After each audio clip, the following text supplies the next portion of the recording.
गांव के सबसे बड़े किसान बलदेव सिंह हमेशा से ही अपने गांव में आदर्श के रूप में देखे जाते थे। उम्र 55 साल, लेकिन रुतबा ऐसा कि हर कोई उनकी इज्जत करता। उनका बेटा विक्रम अपनी पढ़ाई पूरी करके शहर से लौटा और जल्दी ही उसकी शादी तय हो गई। आरती, एक खूबसूरत, पढ़ी लिखी और संस्कारी लड़की, बहू बनकर बलदेव के घर आई। शादी के बाद जब आरती घर में कदम रखी तो उसने हर किसी को अपनी सादगी और व्यवहार से प्रभावित कर दिया। लेकिन बलदेव को आरती में कुछ अलग नजर आता था। उसे आरती का स्वभाव अपनी दिवंगत पत्नी जैसा लगता। बलदेव आरती के व्यवहार और काम में इतनी परफेक्शन देखकर हैरान था। आरती ने भी महसूस किया कि बलदेव न केवल परिवार के मुखिया हैं, बल्कि एक ऐसे इंसान हैं जो दिल से बेहद संवेदनशील और जिम्मेदार हैं। कुछ महीनों बाद आरती ने महसूस किया कि वह बलदेव के आसपास खुद को सहज महसूस करती है। विक्रम, जो काम के सिलसिले में अक्सर बाहर रहता, घर पर बहुत कम वक्त दे पाता। एक रात जब बिजली चली गई तो आरती छत पर ठंडी हवा खाने गई। वहां बलदेव पहले से ही खड़े थे। उसने हल्के से कहा, इतनी रात को यहाँ क्यों खड़े हो बहू? आरती ने जवाब दिया, बस मन अशांत है, यहाँ सुकून मिल रहा है। उस दिन के बाद से आरती और बलदेव के बीच छोटी छोटी बातें होने लगीं।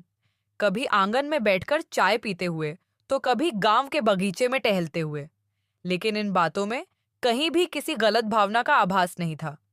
एक दिन बलदेव ने देखा कि आरती कुछ परेशान है। जब उसने पूछा तो आरती ने टालने की कोशिश की, लेकिन बलदेव ने जिद करते हुए कहा, आरती, मुझे बताओ, तुम्हारी आंखों में साफ झलक रहा है कि कुछ सही नहीं है। आरती ने रोते हुए बताया, पिताजी, मेरी जिंदगी हमेशा इतनी आसान नहीं थी। मेरी माँ के गुजरने के बाद मेरे चाचा ने हमारे घर पर कब्जा कर लिया और मुझ पर भी बुरी नजर रखनी शुरू कर दी। मुझे शादी के लिए मजबूर किया गया, लेकिन मैंने किसी तरह खुद को बचाया। आपके घर में आने के बाद पहली बार मुझे अपने पिता जैसा कोई महसूस हुआ। बलदेव यह सुनकर स्तब्ध रह गए। उन्होंने आरती को भरोसा दिलाया, इस घर में तुम्हें कोई डराने की हिम्मत नहीं करेगा। मैं तुम्हारे लिए हमेशा एक ढाल बनकर खड़ा रहूंगा। गांव में धीरे धीरे आरती और बलदेव के बीच बढ़ती नजदीकियां चर्चा का विषय बन गईं। कुछ लोग कानाफूसी करने लगे कि ससुर और बहू के बीच कुछ गलत चल रहा है। एक दिन विक्रम अचानक घर लौट आया और उसने बलदेव और आरती को आंगन में अकेले बात करते देखा। वह गुस्से में चिल्लाया, ये क्या हो रहा है? पिता और बहू के बीच ऐसी बातें क्यों हो रही हैं? बलदेव ने शांत रहते हुए विक्रम को समझाने की कोशिश की, लेकिन विक्रम गुस्से में घर छोड़कर चला गया। आरती ने खुद को दोषी महसूस किया और बलदेव से कहा, पिताजी, शायद मेरी वजह से आपके सम्मान पर आंच आ रही है। बलदेव ने गांव के सभी लोगों और परिवार को बुलाया।